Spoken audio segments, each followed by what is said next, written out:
Well, it's one of the very important movements, I think, in our country, and helps to not only reduce and eradicate disparities, but it also provides a greatly needed treatment that goes unnoticed, and I think all of our entire country has to continue to be grateful. And wouldn't you believe it? But this week's reading of the Torah speaks about what? A woman who has just given birth. That's how it starts. It starts about the process of a woman who has just given birth, and after a certain time of a spiritual, physical, and emotional rest, she comes to bring a sacrifice, an offering for God. Why is this offering brought? There are several reasons. One of them is because the pain of childbirth is so overwhelming that at the time of the birth she swears she'll never have another child. But then after experiencing the great joy and love of the newborn child, she wants to have another child. She wants that joy to come again. But she swore. So she has to go and basically, in a small sense, ask forgiveness for that oath that's made during a time of pain, never to have any more children, so that she can continue to bear. But I think it's of utmost importance to have brought this significant cause to this significant place. And I hope, the Chinese have an expression, they say, happy wife, happy life. So I would like to say that postpartum, the battle of sparks, can be summed up that a happy mother can bear another. And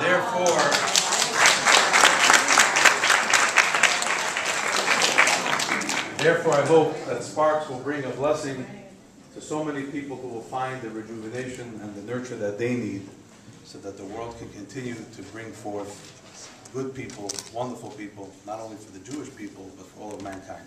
Thank you for Emphasize postpartum awareness.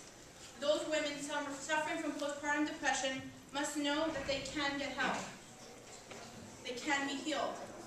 Also, the earlier they get help, the faster the healing comes. If they need an ear to listen or a shoulder to lean on, just tell them to call Sparks. When my wife lapsed into postpartum psychosis, my life instantly became a nightmare. Total confusion and disbelief.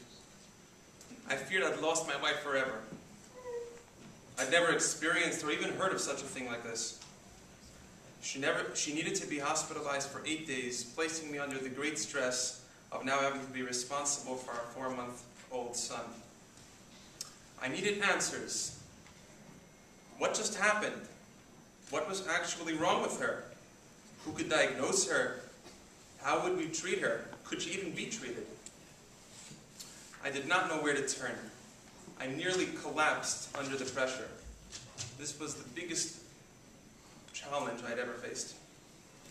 I felt scared, alone, unsure of what the future had in store for us. Thank God we knew of Sparks. After contacting them, I was comforted and reassured by several of the staff.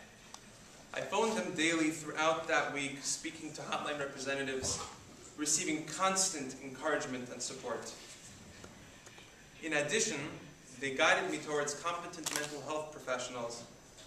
The relief they provided was immeasurable. I say that to provide help for a problem is very, very significant. But to realize that help is needed and to take that first step forward to get the help, it's not just helping the mother. As you can see, it's helping the husband, the father, it's helping the family, the extended family. You see how many people were involved when the crisis hit, and that's how many people have been served in this one situation. So the second thing I'd like to humbly ask you is to please stand and give a standing ovation to Chaim and Adler for their heroism.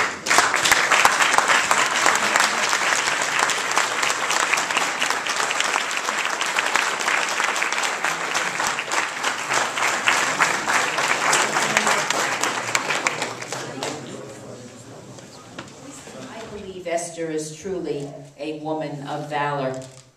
She has gone beyond herself and her own comfort zone and created an organization that helps women and families and children that are plagued by this postpartum depression. I am honored to know her. I'm honored to be in the presence of all of you. And I thank you for coming to our nation's capital, coming not only for luncheon, but coming to make a difference and to help educate members of Congress so that we can work together and help those thousands and thousands of our fellow citizens that live with this on a day-to-day basis, have no idea where to turn and who to talk to and what to do, and that's what Esther and Sparks has done. So I thank you very much for being here. But in the case of the Fazai laws, behind every strong parent, there is a very special child.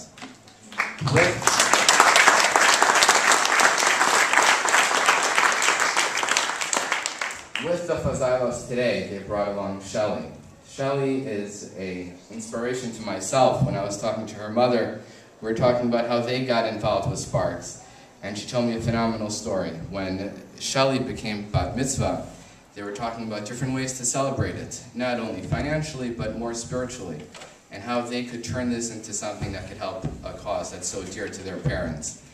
And Shelley, on her own, offered all her bat mitzvah gifts to be dedicated and to be given over to Sparks to be able to raise awareness.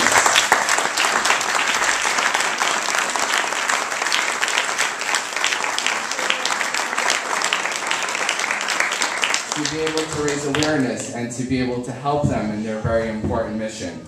So thank you, Shelley.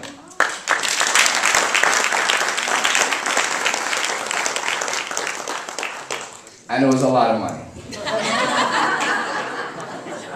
I'm going to call upon Rafi and Ruthie and Shelley to come up here and accept their award from Congresswoman Shelley Berkeley.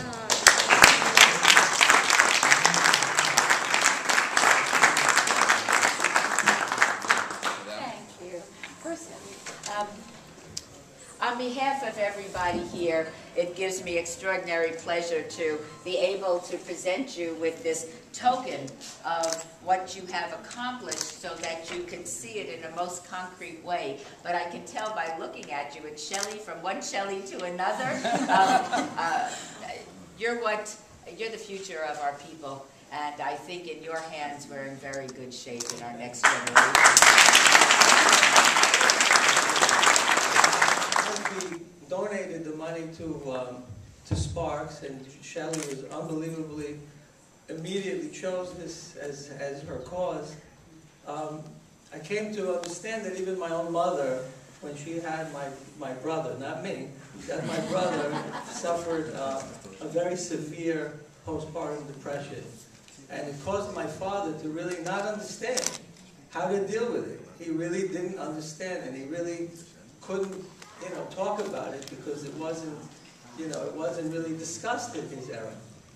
So, with that being said, I just wanted to also congratulate all the other honorees and all the congressmen and senators who are recognizing the importance of how the mothers who are suffering this disease are really the most significant part of not only a family, but of the community at large. Has created a team of dedicated professionals who work together to provide new mothers with the appropriate care and support they deserve. Let me say to you and to my colleagues in the United States Congress, we welcome you here.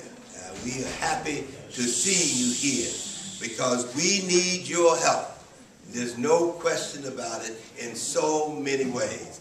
Let me tell you that I've been involved in this issue now for a number of years. And let me tell you what really triggered my involvement. My good friend Bobby Rush, who lost a lady from his district, who checked into a hotel, asked for the 11th floor, and they said, no, we only have a room on the 2nd floor. They went and they made arrangements finally to get her on the 10th floor in the hotel. And of course, after being there for a short period of time, she jumped out of the window, left her young baby for her mother. Her mother came here and testified before the committee. And I want you to know that ever since then that I've been involved in this issue, I understand how important it is. And I want to congratulate Sparks for the work that they're doing to get the message across, because some folks just don't get it. They don't understand how important it is. And of course, we don't have a lot of social workers here in the Congress, and we don't have a lot of psychiatrists, but you have one sitting here with you, Congresswoman Swartz, and of course, who's a social worker. And I introduced her so I can introduce myself. I'm also a social worker. Give me a hand. Rabbi Eisdorf.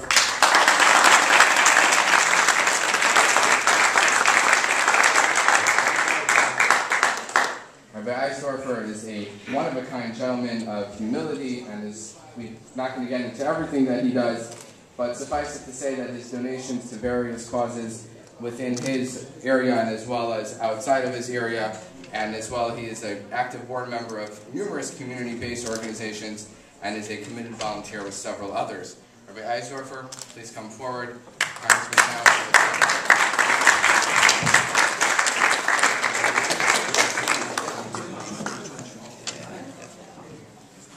Ready? 1, 2, 3.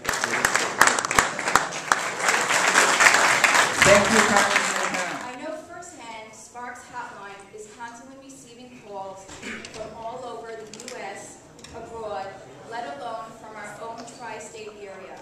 Hours and hours of volunteer time and emotional energy go into each call. It's a privilege for me to be honored by such a wonderful and unique organization like Sparks. Recognize my fellow honorees that I share this great honor. Therefore, when I heard of this great organization, Sparks, I fully committed myself to help and assist Sparks. I will end with a blessing that all of you and your family should be blessed with complete health and should always be on the giving end. Thank you.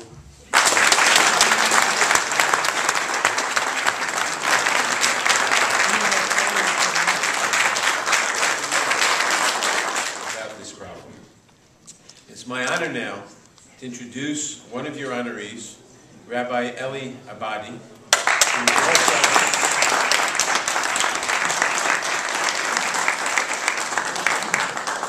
who is unusual among rabbis in being, the title that I have here is Rabbi Eli Abadi, MD.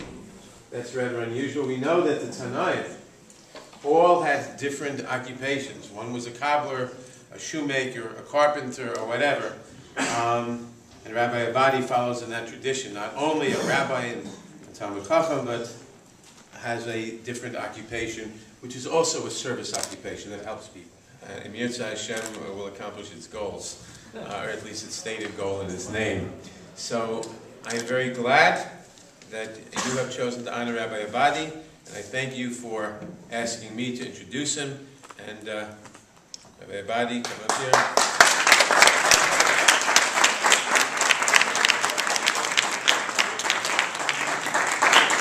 To present this award.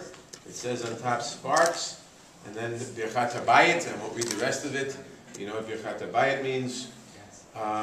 Appreciation Award presented to Rabbi Eli and Esli Abadi. I'm glad to be part of such an organization like Spark. It is a wholesome therapeutic approach in helping women and families in general. And one of our biggest missions is to avoid the trauma of hospitalization for Imam. I can say proudly, together with the whole help of the entire family of Sparks, that from that many phone calls, we have not watched even 10 moms being in the hospital due to our own